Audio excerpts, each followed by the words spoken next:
tunasema tunatambua watumishi wa umma wanafanya kazi nzuri, na hata nchi hii kupiga hatua hii ya maendeleo ni kwa sababu ya ufanyakazi mzuri wa watumishi wa umma.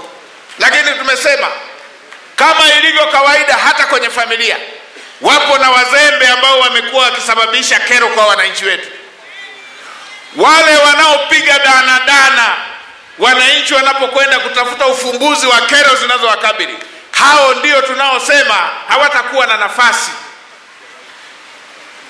Mwananchi anakwenda kwenye ofisi ya serikali akiwa na jambo linalomsibu, analifikisha, anatarajiwa apate ufumbuzi, na Mheshimiwa Rais amewezesha kila ofisi ikapata kitendea kazi ili waweze kuwasaidia Watanzania.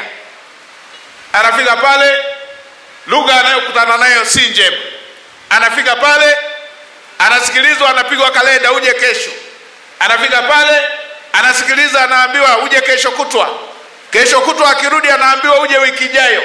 Wiki ijayo akifika anaanza kuulizwa, hivi ulisemaje? Huu sio uelekeo Dr. Samia anaotaka, na sisi wasaidizi wake tutafuatilia haya. Kama Mtanzania amefika kwenye ofisi ya serikali, watendaji wote serikalini, chukua kumbukumbu ya jambo analofuatilia. Umelipatia ufumbuzi, weka alama kwamba hili limeisha. Limekuzidi kimo, wewe mwenyewe lifikishe kwenye ngazi inayotakiwa. Hiyo ndio maana halisi ya kusogeza huduma karibu na mwananchi. Kama tutakuwa tunapokea hoja, tunasikiliza na kupuuza, tunamwacha mwananchi mwenyewe ahangaike mpaka aende makao makuu. Nini maana ya kusema tumesogeza huduma kwa mwananchi? Kama mwananchi anaendelea kufata jambo lake Dodoma, nini maana ya kuwa na serikali pale alipo?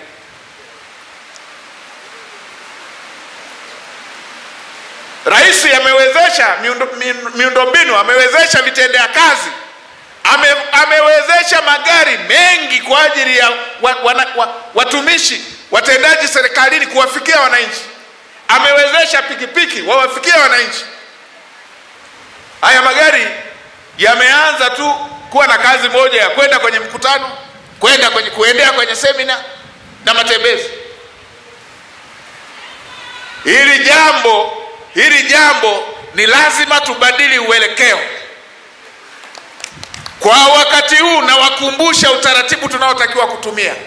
Mwananchi Mtanzania akifika ofisini asikilizwe, atafutiwe ufumbuzi wa jambo lililompeleka pale. Kama ngazi hiyo haina majawabu ya jambo hilo, ofisi ya serikali ifikishe kwenye ngazi inayoweza kutoa jawabu la jambo hilo.